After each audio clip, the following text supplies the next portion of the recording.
This is the first time I have been invited to share my thoughts on financial stewardship. The difficulty in preparing was choosing what to emphasize. Church attendance began for me as a child, and aside from a few short breaks during times of transition, I have attended church.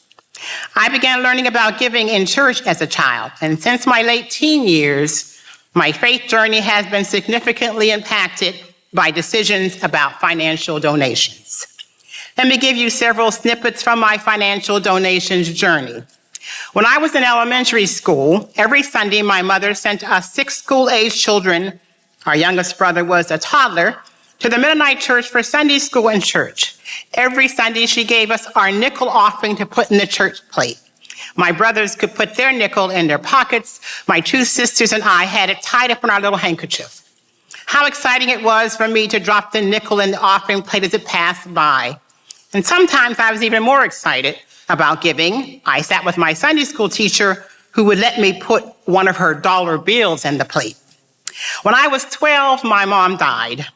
We soon moved from our rural home in Southwest Pennsylvania to Detroit, being near our aunts who could support my dad raising 7 children ages 4 to 17. In my early teens, I began attending church on my own. At Bible Baptist Church, I began hearing teaching on tithing.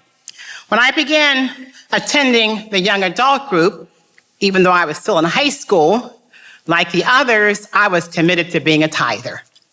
After high school graduation, when I began my first job, I gave a 10th in church. That practice has continued all the different churches I have attended, and I give additional offerings as I'm able.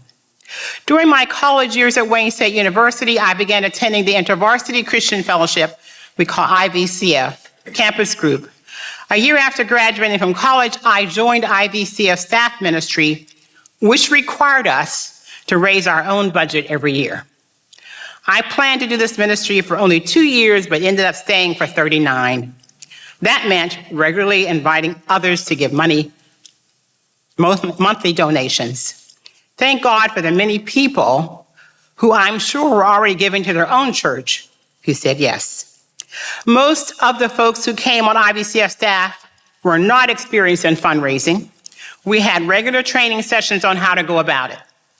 In one session, I recall hearing that the number one reason people say that they give is for the joy of giving. That connected with my early joy in giving my nickel in church.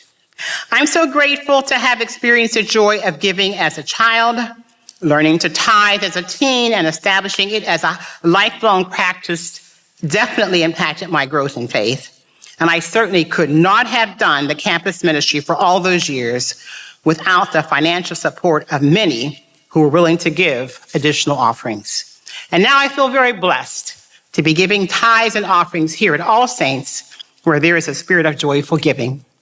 This year, I plan to add the Calvert concept to my donations list. Whether we are able to give $50, $5,000, or $50,000, I trust that we become more and more aware of the joy of giving. I think that at Christmas time, the feeling of joy is tied to the increased spirit of giving. We can experience that Christmas-like joy giving all year round.